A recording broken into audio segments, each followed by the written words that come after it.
Hearings going on in Washington, D.C. Kash Patel, the FBI nominee, taking questions. For some reason, the Joe Pag show got shouted out twice. Make sure you stick around for that.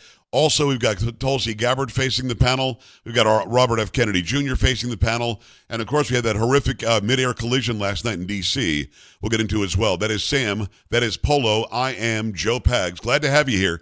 We're all over the place. Great radio stations, plus we're streaming everywhere, too. Don't miss the podcast. That goes up every single night, Monday through Friday. A lot of people like to binge that. A lot more people are tuning into the podcast. We appreciate all of your support, liking what we're laying down. I'm watching last night, just sort of floating around doing some videos, and late you just start getting word that there's something going on in Washington, D.C. Now, we know that travel in any form or fashion is dangerous, potentially dangerous. But we also know that it's very, very rare anytime lately that we're hearing about planes crashing. And I fly around a lot. I'm sure that a lot of you do. I don't love it. I don't know anybody who loves to fly around. But you get a feeling in the modern age, the modern era, that we're much safer than we used to be. And by the stats, we are. But you hear about something like this, and it just doesn't compute. You're hearing about what happened over Reagan Airport, and a plane from Kansas that was 30 seconds from landing. They were going to land. Just mid-air collision, and everybody's gone. And it doesn't make any sense. It hurts you to your soul. It hurts you in the most humanitarian part of your. It's humanity that you see. You know they were smiling, gathering. Am I going to stand up first? Am I going to grab the overhead bin stuff? Am I going to have to step over this guy? Why is this guy, giving me a hard time? I really met a new friend in the plane. There's all this going on, and they're all just gone. And it doesn't make any sense. And when you start hearing the details about what happened, you say to yourself, that could have been avoided. It just wasn't necessary. It wasn't some mechanical difficulty that we know about on the plane or the chopper. We don't know why one flew into the other one. We don't know, and we won't know for a long time. But on the surface, it doesn't appear as though there was any issue with the American Airlines plane coming in. Every expert that I've seen all day long, and so have you, has said that pilot did nothing wrong. So now you can look at the Blackhawk and say, what was going on? And I'll be honest with you. I don't know why there are military exercises happening outside of an airport as busy as Reagan with commercial flights going in and out all day and night. I don't know. Why are you doing the exercise at night there in a Blackhawk helicopter? Now, I don't know what the rules are. I don't know what kind of training you need. I don't know if Reagan is somehow indicative of the kind of training you have to have for that kind of helicopter. I don't know. And I'm always going to be honest with you. If I don't know. But seeing this story unfold, I don't understand. Not in this day and age. Doesn't make any sense anymore. From the New York Post, this is the latest update. We just got this like 3 minutes ago. A little more than that, about 8 minutes ago. D.C. plane crash, live updates, harrowing new photos show submerged, mangled remnants of the Blackhawk chopper, American Airlines plane involved in deadly D.C. crash. And this is written by 13 different people. I'm not going to name them all.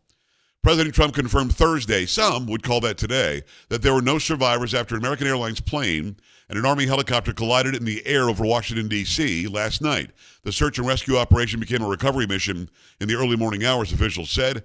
The flight from Wichita, Kansas collided with the military chopper while approaching runway 33 at Reagan National Airport around 9 p.m., according to the Federal Aviation Administration.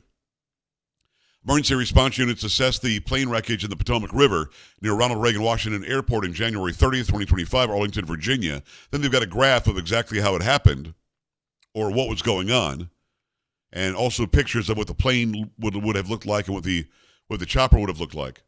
There were 64 people on board the American Flight 5324, 28 bodies recovered from the river so far. Officials said this afternoon the bodies of all three soldiers who were in the Army helicopter had been recovered as well. I mean, it's crazy. You're hearing that many of them were part of some championship ice skating team. Pictures are showing up of these young, vibrant people who had 70 years of life left. Had they been able to naturally live it out? It doesn't make sense. I wanted to, but it doesn't. Now, today, President Trump signed something that said, that's it, no more DEI in aviation, no more anything. And, of course, the reporters who haven't had a chance to, questioned a president in 4 years, attacked him roundly, acting as if he was blaming this crash on that. We don't know what caused this crash yet. We don't. But certainly you want the best and brightest. And saying you want the best and brightest is a good thing, not a bad thing. So here's President Trump's statement after the crash, just sort of addressing the families and the United States. We are one family, and today we are all heartbroken. We're all searching for answers. That icy Potomac, it was a cold night, cold water. We're all overcome with the grief for many who have so tragically perished, will no longer be with us. Together we take solace in the knowledge that their journey ended not in the cold waters of the Potomac, but in the warm embrace of a loving God. President's statement right afterwards. And then he goes to the Oval Office, and I'm not sure the chronological order of this, the chronology of it. Maybe he did the Oval Office first, then he walked into the press room. But keep in mind, he's been president again for about 9 days, 10 days. Already he's been in the press briefing room twice, taking questions from reporters twice. Biden went to the press room one time in 4 years, and when reporters started asking questions, he was like, I got to go, kid. And then he left. And KJP sort of laughed it off. So Trump sits down, and he signs an executive action saying we have to have the best and brightest. Second, for your signature, we have a presidential memorandum titled Immediate Assessment of Aviation Safety. In light of the damage done to aviation safety by the Biden administration's DEI and woke policies, what this presidential memorandum orders is for your Secretary of Transportation and FAA administrator, in this case acting FAA administrator, to basically ensure that we are actively undoing all of that damage, that we are assessing how much damage was done, and that we're ensuring that people hired within the FAA, in keeping with your memorandum of January 21st, are only the most outstanding, capable people for the jobs that they're being hired into. In other words, competence. Yes, sir. Elevating competence over everything else instead of the DEI policies that were pursued by the Biden administration. I think everyone understands that. And Obama. Yes. Both of them. Okay, but Biden much worse. Not even a contest. What they've done is just crazy in so many other ways. Okay? And as usual, he shows off this signed document. And listen, he's not playing games. Called out Biden, called out Obama. So immediately, that the media now thinks it's got carte blanche. They're now going to allege that Trump said this plane crash, helicopter crash, this collision, was caused by DEI policies, which of course he didn't say that. This signing is, we're not playing games with aviation, we need the best and brightest. He never once said it was caused by that. But again, the reporters who haven't had any access to anybody in the Oval Office in 4+ years, suddenly they found their reporting skills again, and they decided to go after him on this. Okay? Mr. President, to be clear, are you saying race or gender played a role in this tragedy? It may have. I don't know. Incompetence might have played a role. We'll let you know that. But we want the most competent people. We don't care what race they are. We want the most competent people, especially in those positions. And you're talking about extremely complex things. And if they don't have a great brain, a great power of the brain, they're not going to be very good at what they do, and bad things will happen. I mean, I love his answer. Not like he's defending himself and in a corner. I don't know. Maybe, I don't know. We'll find out. That's the right answer. Because she thought she would make him say, no, I'm not saying that at all. What do you mean? Which he didn't say. Stuck to his guns. No, I'm not saying that. I don't know. We'll find out. And yes, more reporters ask more stupid questions of President Trump, and he gives very direct answers. But you never think this is going to happen. You never think that, because again, after the last plane crash that we reported on, you're like, man, I hope that never happens again. And then you go through life, you're thinking to yourself, it's not going to happen again. 30 seconds from landing. They were cleared for landing. I mean, the audio is out there. I mean, I don't know why the helicopter was in the flight path. I don't know. And there could have been something going on with that pilot. Could have been something going on mechanically. Who knows? We'll find out something, but we do know that the plane was coming in for a landing. And they were just about home, man. And it just sucks to see this go down. So more of the ridiculous questions from the reporters about this. I want your thoughts about when you heard about this last night. You know, some action has to be taken at an executive level. When something really bad like this happens, killing so many Americans in one fell swoop, you want the president to say, we're going to find out what the hell happened. And in the meantime, we're going to make sure we have the best and brightest in the cockpit on every vehicle that's in the air. Doesn't matter whether it's a helicopter or an airplane or whatever else in between. You got to make sure you've got the best and brightest with a really good brain, somebody who's competent. And I don't know how you argue against that. I think the media thinks that they're right when they go after him on DEI. What they haven't figured out yet is that we're not on their side. Even if you're a Democrat, a liberal, a lefty, somebody who leans left, you're a moderate-leaning left, you are not on the side of attack the guy on DEI. You're on the side of, can we not have any more plane crashes or collisions in the middle of the air over the Potomac? We would like to not have more of those. And I think that common sense, rationale, logic, and reason are coming to the fore. And it's happening with this presidency. There's a different way he's speaking. There's a different way he's leading. He did a fine job the first time, but this time, as we talked about, there's something different in a very positive way, and that he's not going to take the bait. He's not going to fall for the okie doke. He's going to stay firm, and I don't know if that's what caused it. I do know this. We need the best and brightest in the cockpit. And to sign that piece of paper made perfect sense today. Because the American people want to know when we go board a plane somewhere at the next airport that the president has our back, trying to make sure we get the best and brightest that are flying us and basically have our lives in their hands. Your thoughts, 833-563-7247, 833-JOE-PAGS, 833-JOE-PAGS. Yes, today, Amy Klobuchar, the senator from Minnesota, called me out twice while questioning Kash Patel, called out this show that you've heard and seen Kash on for years now. His answer is very, very good. I'm going to go check it out. It's the latest video that I posted on YouTube, on X, on Instagram. All of those are Joe Talk Show. Joe Talk Show. On TikTok, where we have by far the largest following, it's going to be Joe Pags, Joepags. Go check those out. More sound bites from the president being questioned by idiots like Caitlin Collins when we come back.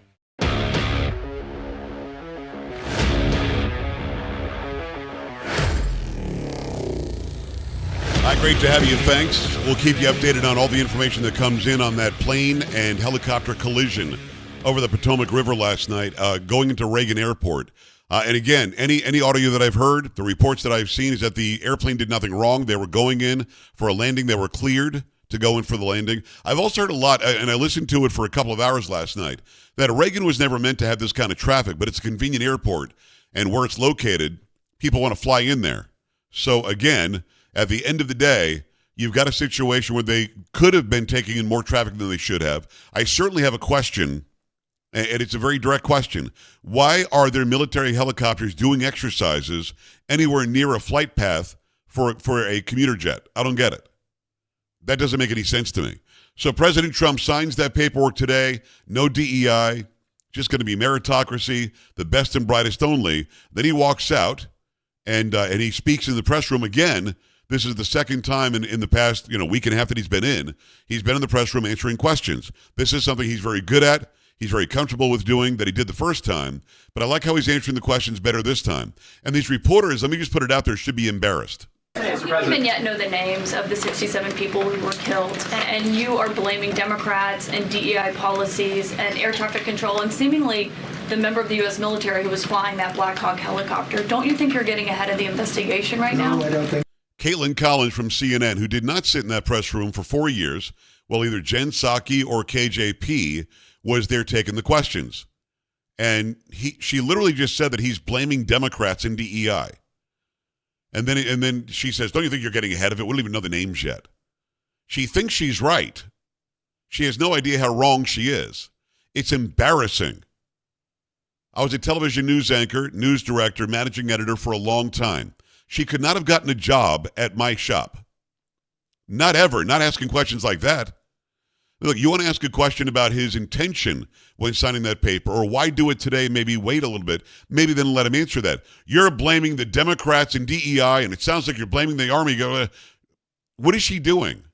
Making some sort of video for her little show later on tonight?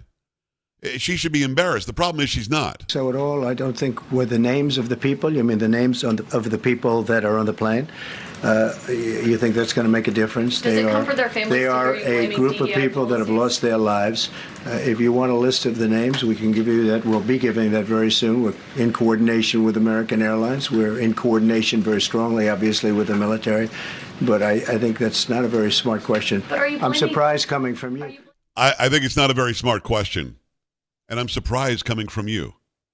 I mean, very, very subtly, very directly, it's not a very smart question. And he's right. It wasn't a very smart question. In fact, it was a disgusting question.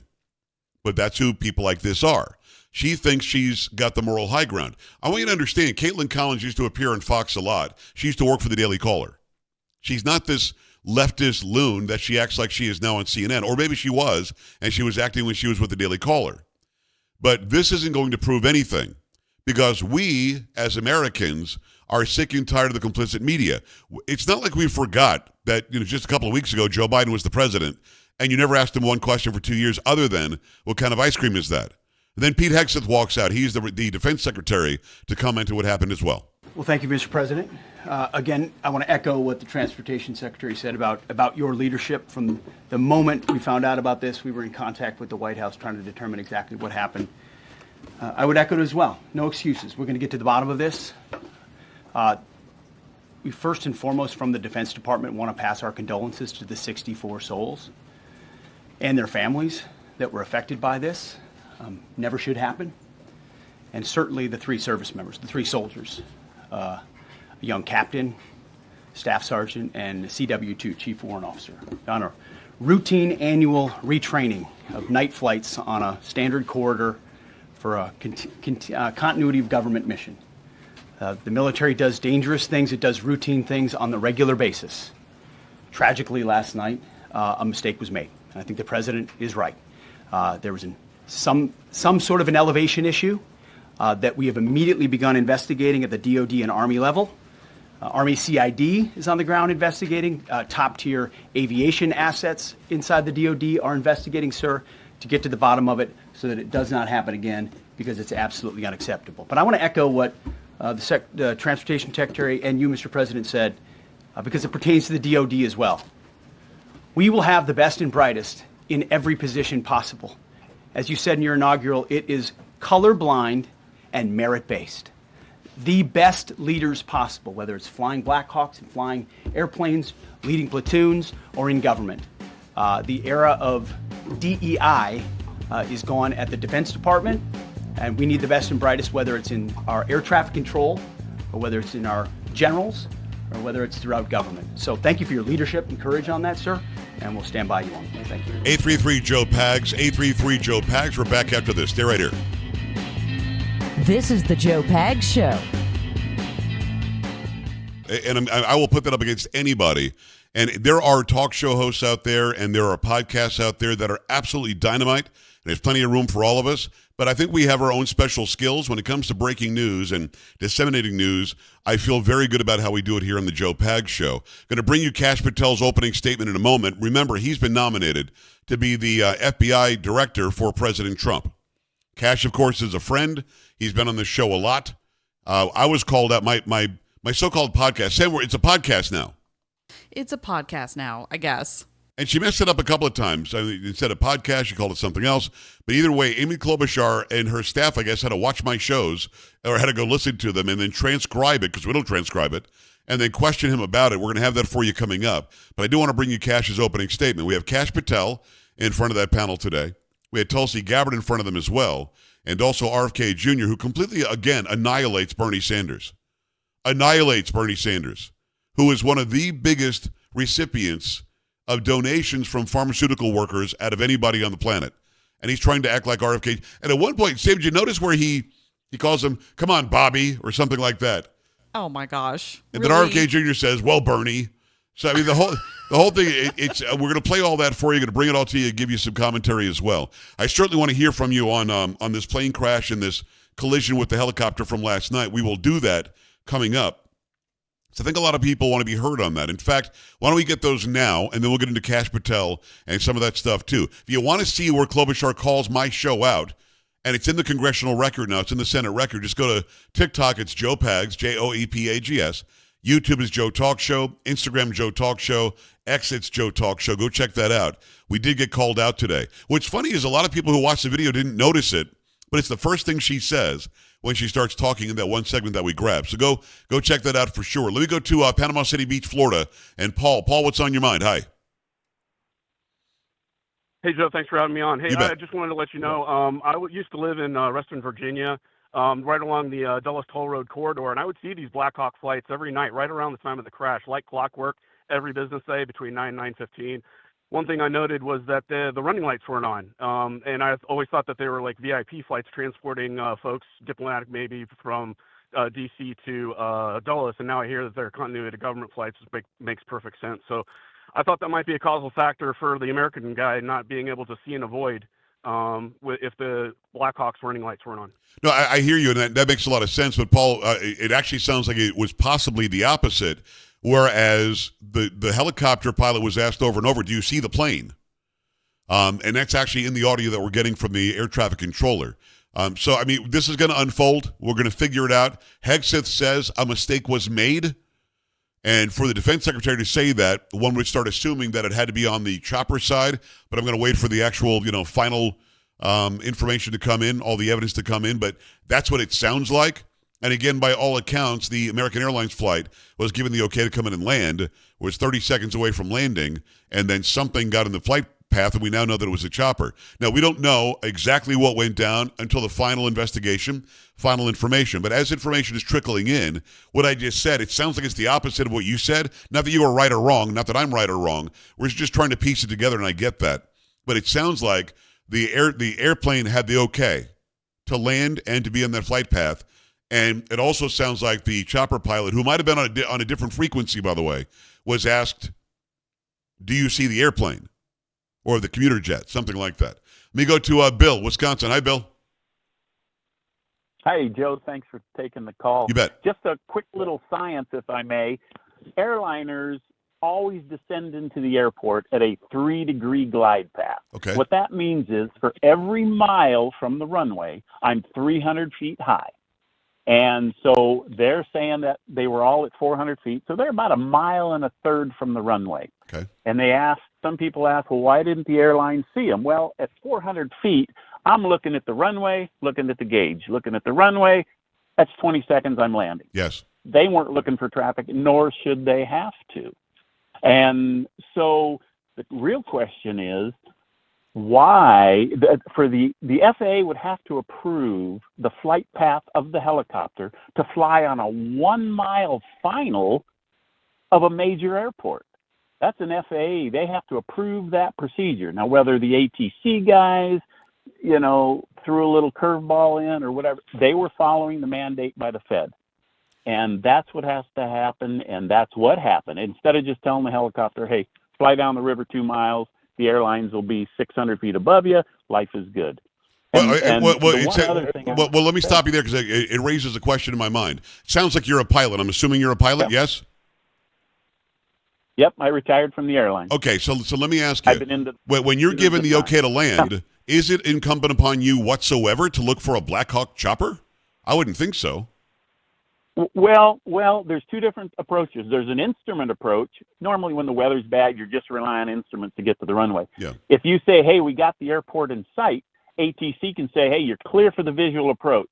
That removes the onus from them. Got it. And puts it on you. But at 400 feet, there shouldn't be anybody. The airport is yours at 400 feet, period. There's nobody in your neighborhood at 400 feet. It's a clear path. You've been cleared to land. So the other thing is it was a training flight. My son flies Blackhawks. It was a training flight at night. I would bet dimes to donuts NVG, night vision goggles, were being used because that's what they do. Yes. And with those, you can't differentiate between a Peterbilt or a Volkswagen. Well, I'll tell you this. I'm pretty sure either Hegseth or somebody else did say that night vision was being used. That might have been the reports that I was getting overnight from Fox News. I'm not sure, but I know that night vision goggles were being talked about as well. Bill, incredible information, brother. That was amazing out of Wisconsin. Thank you for updating us on that. I have no expertise whatsoever when it comes to flying, but what he says makes sense, and we're going to find out as we go. Because again, the only assumption I can make as a logical person is that if you're flying the plane and you're given the okay to land, that your assumption is there's nothing in the way. And again, if you can see something in the way, then you make some sort of other move. But again, when Hegseth says, the defense secretary says, a mistake was made, I don't think he's talking about the commuter jet. That's not his specialty. He's not the FAA. So good information, very good information. Let me give you the opening statement from Kash Patel today in this hearing in front of the Senate, where he's been nominated to be the FBI director for Donald Trump. I must start with a word of prayer for the tragic accident that befell our nation last night, where we lost civilians and service members. I pray for their families. I pray for law enforcement and military personnel, and I pray for their souls, and hopefully God will find them peace in the near future. I'd like to welcome my father, Pramod, and my mother, Anjana, who are sitting here today. They traveled here to get here from India. My sister's also here, Nisha.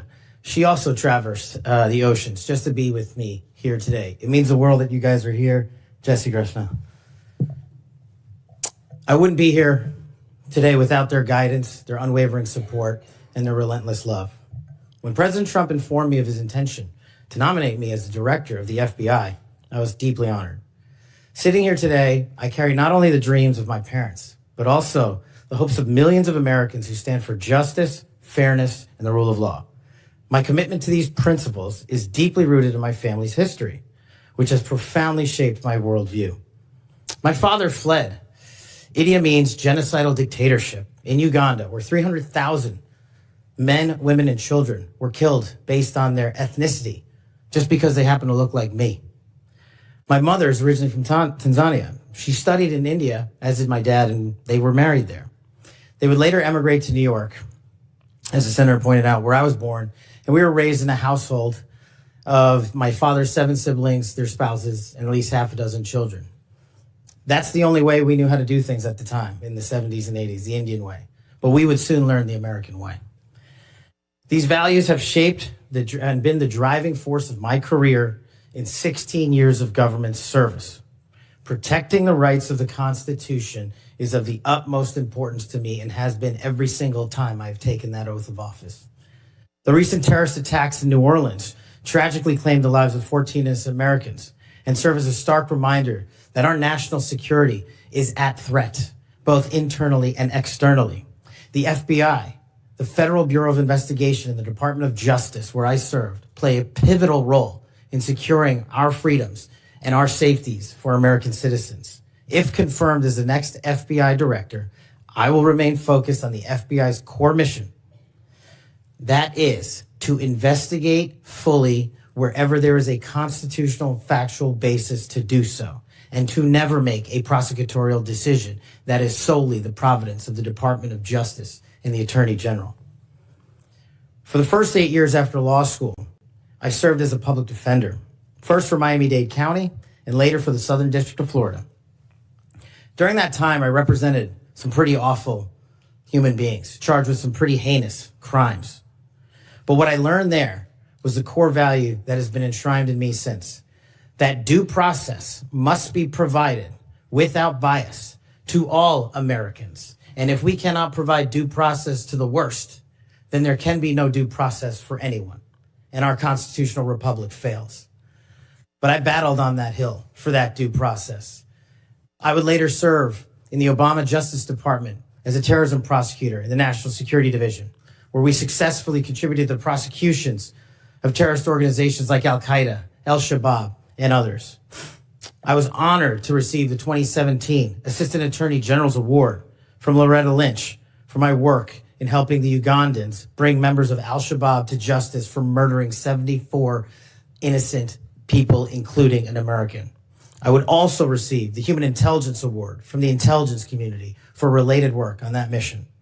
My experiences at the National Security Division and would later be followed by my experiences on the National Security Council as Senior Director for Counterterrorism, and later as the Deputy Director of National Intelligence, responsible for the production, creation, and promulgation of the Presidential Daily Briefing, our nation's most sensitive classified information and secrets to protect our country. My time in the White House was preceded by my time right here in Congress as a staffer on the House Intelligence Committee, where I spearheaded the investigation that exposed serious FISA, Foreign Intelligence Surveillance Act, abuses by members of the Department of Justice and the Federal Bureau of Investigation. That misconduct eroded the public trust in our FBI. The erosion of trust, as Chairman Grassley pointed out, is all too low today. 40% of Americans have trust in the FBI. In order to get it back, there's a twofold track, Senator. One, violent crime is exploding in this country, and we cannot afford them to allow it to run away. We must tackle violent crime. Just in 2023 alone, there was 100,000 rapes, 100,000 drug overdoses, and 17,000 homicides. The priority of the FBI, if I'm confirmed, will be to ensure that our communities are protected and safeguarded and our children have parks to play in and not needles to walk over. The way we do this, we let good cops be cops.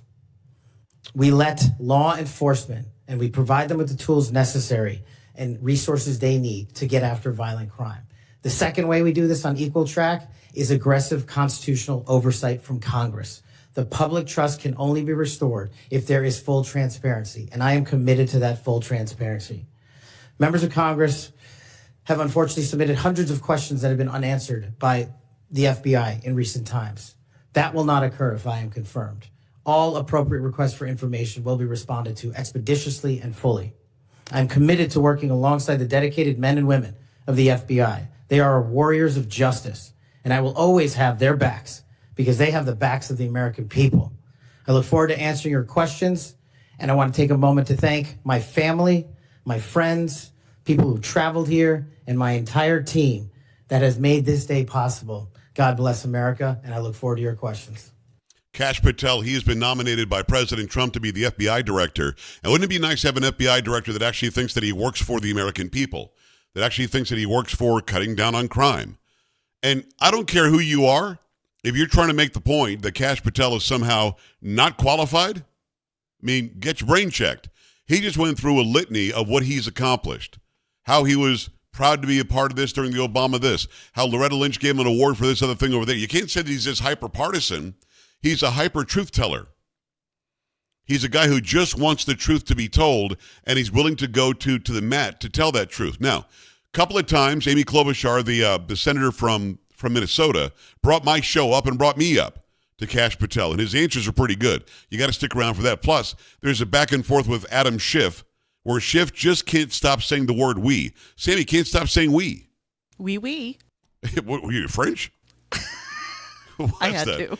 It is 833-JOE-PAGS, 833-563-7247, or joepags.com. I want to hear from you. More with the Kash Patel confirmation hearing. Again, we get shouted out twice, the show that you have taken the time to listen to or watch today, and I appreciate you doing that. And also, Adam Schiff cannot stop saying the word we, and the answer from Kash Patel is just great, because these people think that they have the moral high ground, and they don't, especially not an Adam Schiff, who we know lied about Russia collusion for 4 to 6 years.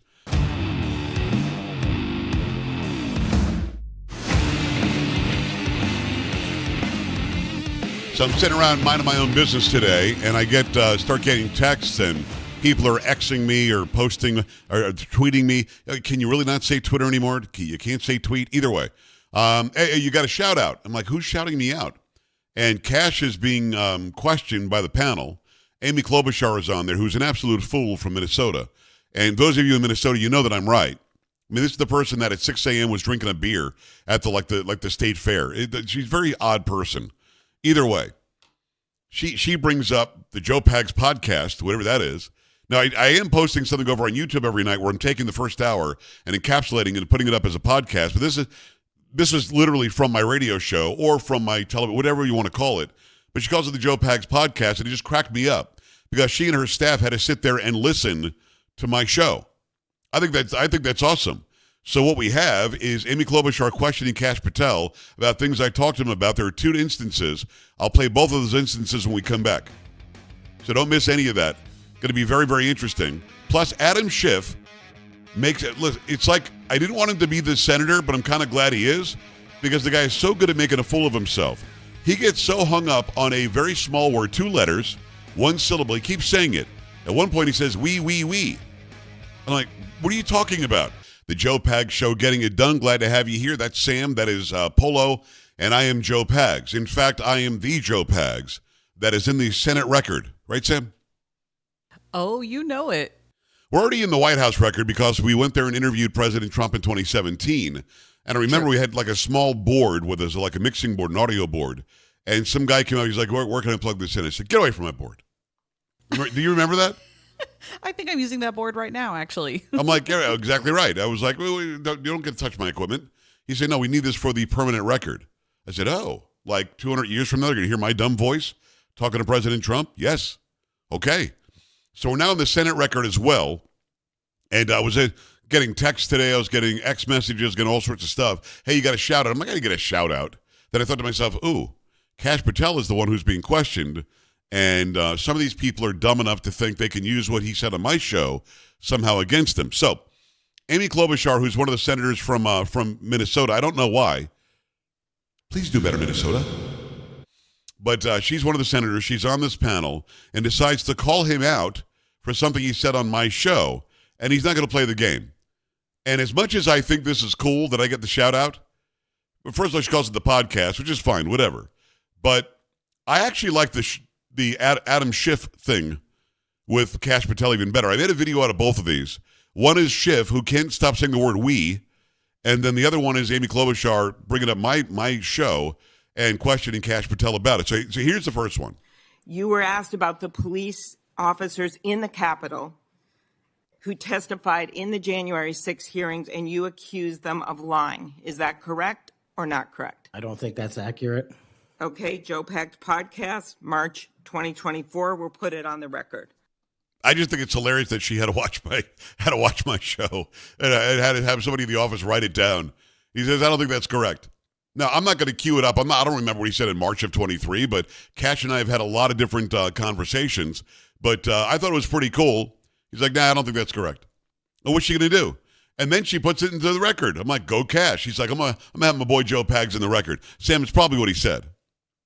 I think so. I love him. He wasn't worried about, getting approved or confirmed. He just wanted to get his boy in the record. Yeah, that's definitely the whole prerogative. Hello. And then there's this one. She goes back to it. On Joe Pags podcast, he asked you the Capitol. Okay, now she calls it Joe Pags podcast. Now, Polo, that's probably not too far off. It's the podcast. I mean, that would make more sense, right? Yeah, it's fairly accurate. Yeah. I didn't notice that she did that it's at the first. podcast. She totally did, yeah. Yeah, maybe she had a big lunch. I'm not sure, but here it is again. On Joe Pags podcast, he asked you, the Capitol Police in that fake January 6th committee, they didn't tell the truth, did they? Patel, no, not just them, many others. And lying under oath is a federal offense, and they should be investigated for it. Do you believe that about the police officers? That's a general statement and a mischaracterization of what I said. I encourage you to read the rest of the interview. This is why snippets of information are often misleading and detrimental to this committee's advice and consent process. I would suggest she taking the rest of the interview, too. I think that's a great idea. Taking the rest of the interview and go listen to the rest of it, get the transcript for the entire thing. This is a mischaracterization. It's out of context and so on. And this next part is even better. If you consent, I would love to have 5 hours of questions, and then I could read the whole transcript. You've got 2 minutes. Wow. In September. You've got 2 minutes. Come on, Sam. That was pretty good. That was pretty fast. Come on now. You've got 2 minutes. So, I just think it's great. I mean, I love what he says. You want to call somebody out on the podcast or the radio show, whatever, go your ass back and watch the entire thing. Because my interviews that I do are anywhere between 15 and 20 minutes. So she's taking out one line from 15 or 20 minutes where I'm sure he said something like, if you broke the law, this. If you said this, it wasn't true. I mean, it wasn't just him saying, they're a bunch of liars. But you got to love that she's like, well, I would love to get your consent to do 5 hours. And he says, you got 2 minutes. I just think that's the best. And this is why Kash is going to be a great FBI director. I just thought that was pretty hilarious. But as much as I like that, and you know I do because the ego. And I mentioned, for the world to see today. And by the way, I did make a video out of that. Just go to TikTok, put in Joe Pags, Joepags. My latest video is that. And they're not pushing it very hard, probably because they don't like the news being snotty with her. But you can go check it out there. Check it out on Instagram, Joe Talk Show. It's on YouTube, Joe Talk Show. It's also up on X, Joe Talk Show. I actually like this one better because he goes after Adam Schiff, and it's just hilarious to me. Hilarious. Trump recite the Pledge of Allegiance. Then we went to a studio and recorded it, mastered it, digitized it, and put it out as a song now releasing exclusively on the War Room. We. If you had nothing to do with it, Mr. Patel, why did you tell Steve Bannon and all his listeners that you did? I mean, what is he doing? I'm going to really drive this point home. We. It's like he needs a diaper change. That's why it says we, as you highlighted. Yeah, and you're part of the we, right? When you say we, that includes you, doesn't it, Mr. Patel? Not in every instance. His answers are so good. I just love it. I mean, I just love it. That's why I use the word we. Not in every instance. I just think it's great. Well, that's new. So when you said we, you didn't really mean you. Is that your testimony? Not unless you have a new definition for the word we. Come on. Okay, I always thought we included the person who pronounced the word, but maybe not. Well, you also said this, Mr. Patel. We were able to capture the recording thanks to their courageous singing, and we were able to take it to a studio. So let me ask you, Mr. Patel, after saying we took it to a studio, did you take it to a studio? Me personally? He's like me personally? I mean, I'm watching that. I'm cracking up. Because Adam Schiff is so dense. He doesn't know when he's lost. He doesn't know when he's now the butt of the joke. He tries to be dramatic. We. And Kash is like, well, it depends on your definition of the word we. Well, you keep on saying the word we. Not necessarily. You mean me personally? It's just expertly done. Because Schiff is so dense, he really thinks he's right. And anybody and everybody who's watching and listening knows he's not. Sam, anything on that? Oui. I mean, I don't understand what we're looking at here. This is a guy that California, for some reason, those of you, and I love you, girl, love. But there's something wrong with you. You keep on electing an idiot like this. Well, it's because L.A. did this and San Diego did that. Shut up. You guys have a gigantic state, and you've got enough smart people to not elect an idiot like this. Now, I'll be honest. Guy makes my show easy, makes my job easy. Because I'm like, hey, Sam, I'm a little tired today. Find me some Schiff today. All right, we're good. Oh, yeah. No, he breaks news all the time. He breaks a lot more than news. So what I'm saying is, the guy is so completely arrogant. He doesn't realize how we're all laughing at him. He doesn't realize that when we call him pencil neck, it's not because we're being mean. It looks like he's got a pencil neck. When he's sitting there and he thought to himself, I'm going to really let Kash Patel have it using the word we. He really thought he was going to let him have it. Listen. Let's say Kash said, well, yes, I was part of the we that did a song and then recorded it. Now, Kash wasn't, but let's say that he said yes. What was the gotcha part? Then Adam Schiff could have said, see, making songs, out there distributing the songs. What was the end goal? I think I got him here. Because with Klobuchar, and she's not much smarter, but she is, than Schiff anyway. Her goal was to have Kash Patel say, I think Capitol Police officers are liars, which is not what he was saying in a general sense. Not at all. And his answer about context and so on is spot on. But for the life of me, I don't know what Adam Schiff thought he was accomplishing. Let's say that Kash Patel says, yeah, you got me. Yep, I was part of the we. And now what do you hang your head on? Got him. Can't confirm him. He said we. Sam, was there any other further information at all about what Adam Schiff expected to get out of that? I think he expected to get, a headline because that's just what they do. Well, he got one. Headline is Adam Schiff is an idiot. That's the headline. We think Adam Schiff is kind of dumb. All right, it's 833-JOE-PAGS, 833-563-7247, joepags.com. Scroll down, click on contact, send me an email. Make sure you check out the social media as well. Don't forget the podcast. A lot of people get a hold of me, and this is such an honor to get these emails. I missed this thing on your show. Can you tell me where I can go hear that again? joepags.com, click on podcasts. I think you click on listen, or go right to your favorite podcast place. Apple Podcasts, Spotify, Megaphone, iHeart. You can just put in Joe Space Pags. Click on the logo one, not the one with my picture. Click on the one with the logo. Go check out the podcast. The listenership is going through the roof, and we appreciate you.